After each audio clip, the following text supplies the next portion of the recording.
las autoridades, en los temas patrimoniales de cultura, pero me quiero detener en dos cosas. La primera, que es más bien vinculada a Coquimbo. En algún momento de tu charla nombraste que vinieron acá en Coquimbo. Si eso es verdad, si me podrías contar algo más de eso. Y lo segundo es una reflexión. Claro, yo fui militante del partido de Peñafiel, me tocó dirigir algún homenaje a él, y efectivamente en nuestra vida aparece un poco desperfilada la vida de ella, ¿no? Y por cierto, cuando fue mi segunda vez que escuché charla, y ahora espero comprarte el libro, me parece tremendamente significativo el valor de la puesta en valor que tú has hecho, y el rol de una mujer, ¿no?, que acompaña a una suerte de santo, con alguna fuerza.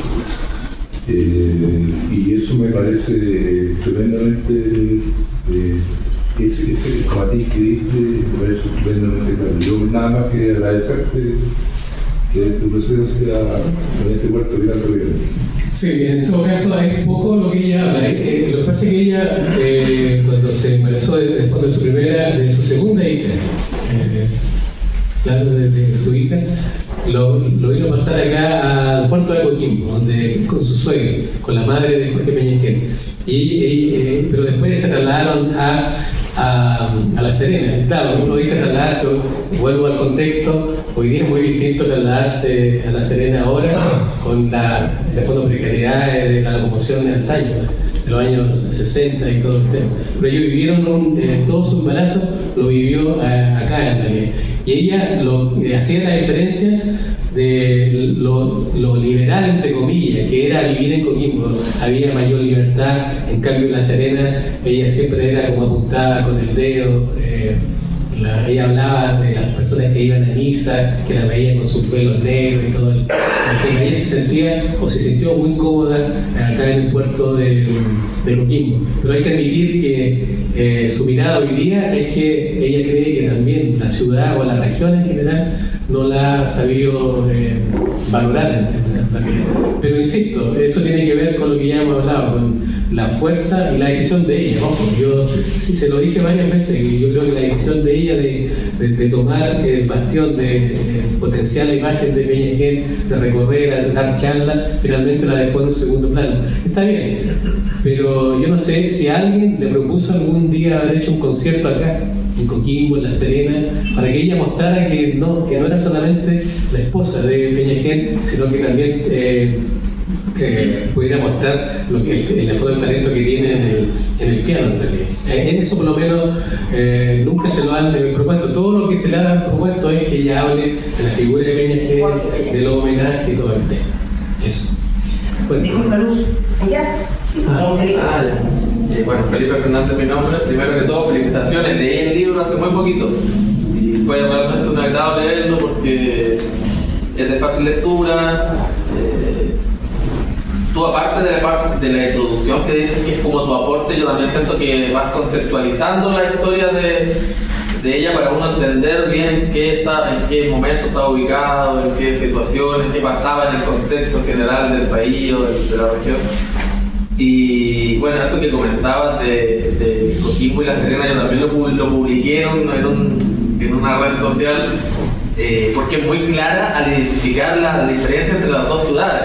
De hecho, como que en ese momento hasta lo dice con rabia por La Serena, como que lo menciona así como que son muy distintas las dos ciudades. Que es lo que los coquimbanos en general más o menos pensamos o se mantiene como esa lógica.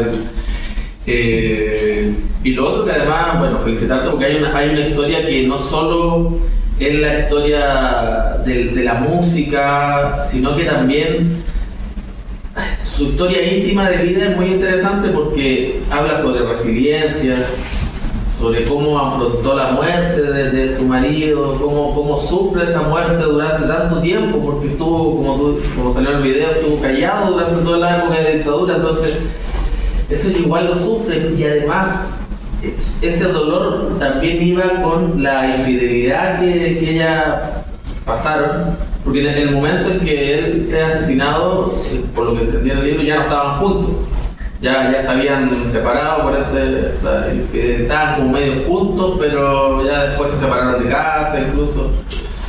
Entonces toda esa parte íntima también es muy interesante, y como entender cómo la música necesita como esta casi perfección. Ella siempre apuntaba a la perfección de todo lo que hacía.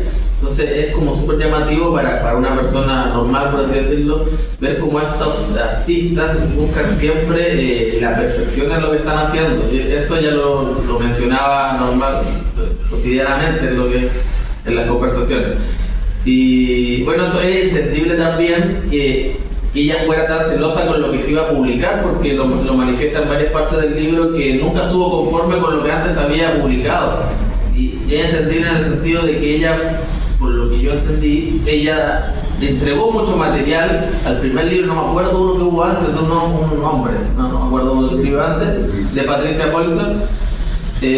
También ella había entregado mucho material, había confiado, entonces como que ella siempre se imaginó otra cosa en lo que después salía escrito. Se imaginaba que se le iba a dar importancia como más al tema musical más que a lo político. Entonces es entendible que haya en este caso estado tan encima de lo que se iba a publicar, pero a mí me gustó mucho el libro, me gustó bastante. Y felicitaciones. Una pregunta, ¿nunca supiste dónde vivían en Coquimbo?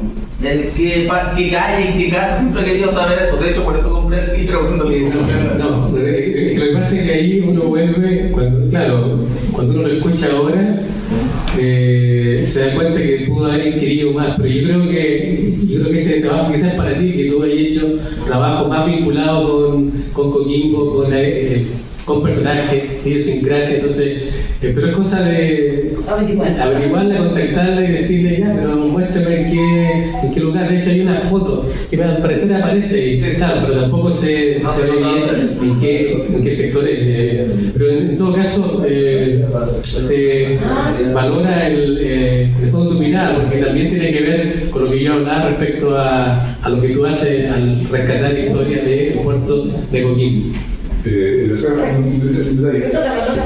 Aparentemente, por relatos que yo he logrado contar por ahí, vivió los altos en Agunate, los altos de Alegante, el segundo piso. En el dique, ahí tenía la casa de mi padre y también José. No, dique otra cosa, otra familia. Vivió acá en el doctor Peña, sí lo tenemos, y lo más probable es que ese sea el departamento. Claro, porque ella plantea que vivió justamente con su suegro también. Sí, pues le dije que ella, por eso. No. Sí, pues ya. ¿La salida para La Serena? Sí, al salir a La Serena era con una hacienda y que había estado la casa de los padres porque mi ingeniero vivía por Jorge. Pero confírmalo, tú eres historiador. Yo me toca a mí. Yo realmente quiero felicitar tu trabajo y quiero felicitarlo porque, como decía Marco, yo con mi calidad de militar socialista hemos tenido mucha cercanía, mucho homenaje a Jorge Peña. Pero yo quiero destacar tu visión de género en este caso, de preocuparte de destacar a Nela, no como la esposa de Jorge Peña ni como la acompañante de Jorge Peña, sino que como ella influye en la vida de Jorge Peña. Porque la verdad que ha sido muy poco destacada ella, ¿ya? Y al ver, yo no he leído el libro, pero que ya lo quiero leer, pero con lo que tú escribes, o sea, con lo que tú nos muestras en el resumen del libro, te das cuenta de una mujer que superó un montón de dificultades, o sea, de partida, desde renunciar a su carrera, que era más connotada en esos años que Jorge Peña todavía, ¿cierto? Ella fue más famosa primero ella, y la dejó por, como dice el libro, por el amor a ella, por el amor a los hijos, y se olvidó de su carrera, ¿cierto? Y después vivir todo lo que ser el arroz graneado de Jorge Peña no ha sido fácil.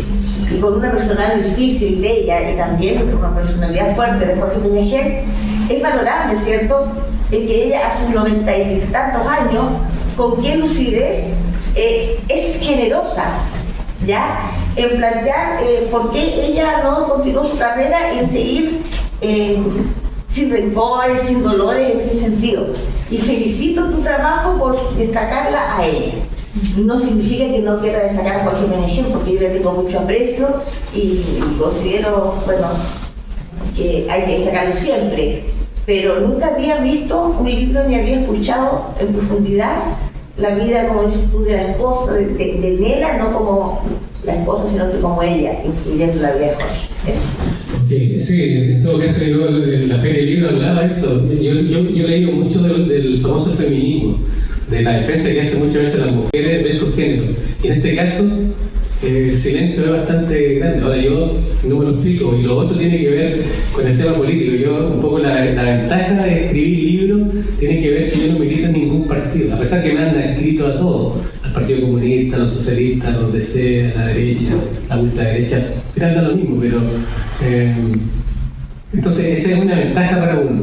O sea, tiene ventaja y desventaja. ¿Por qué? Porque una vez yo le decía a los DC, si yo fuera militante ligado al falangismo, estaría dando estas charlas en Europa, en Italia, en todos lados. Estamos hablando de Fuente Alba, en el fondo, sobre todo en Venezuela, donde estuvo exiliado, en Costa Rica y todo el tema. Pero cuando uno no pertenece a una colectividad, tiene esa ventaja, esa libertad de poder hacer las preguntas o abordar los temas que muchas veces los militantes, con la estructura que le provoca ya militar, no lo van a hacer. Y la desventaja está ahí, que cuando se llega al poder, no, a este tipo no vamos a apoyarlo porque no sabemos cómo piensa y todo el tema. Entonces, pero yo siempre digo, el tema de la cultura, de hacer libros, no tiene que ver un poco con eso. La historia es una sola.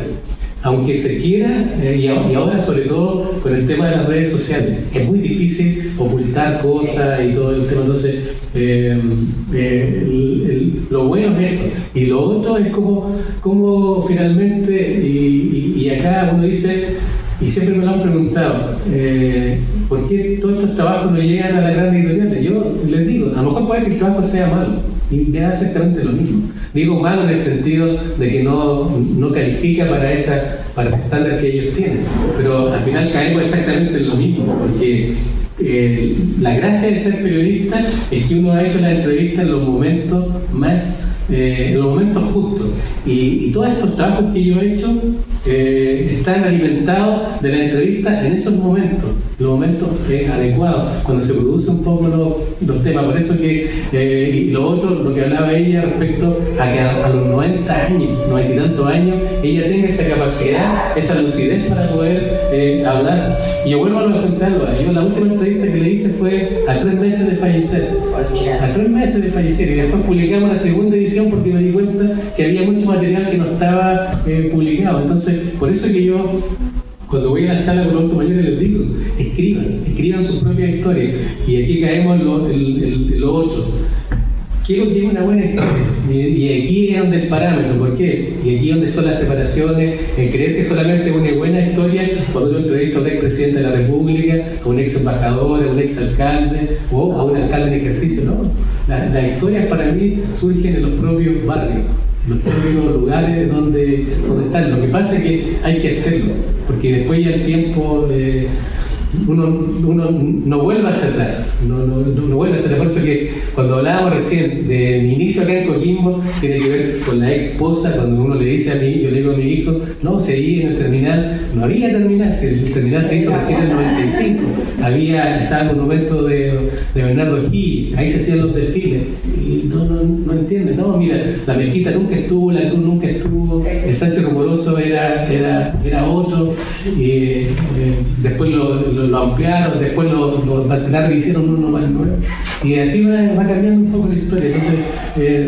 un poco lo interesante de este tipo de charlas es eso, de cómo miramos un poco hacia atrás, y quienes han un poco desarrollado trabajo.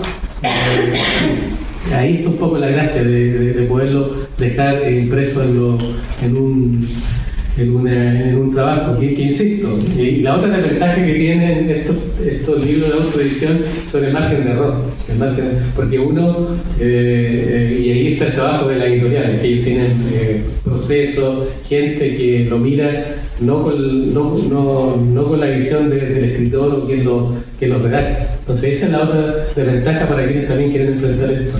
Siempre hay que tener un equipo detrás que no le cambie obviamente el fondo, y eso es lo que yo he tratado de hacer, porque cuando uno escribe libros políticos, ¿a quién se lo pasa? No se lo va a pasar a un militante del partido que no está escribiendo, obviamente que no, porque siempre le va a cambiar las cosas. Y eso es lo que a mí, yo lo digo así, sin ningún tapujo, lo que me pasó con Velázquez en realidad.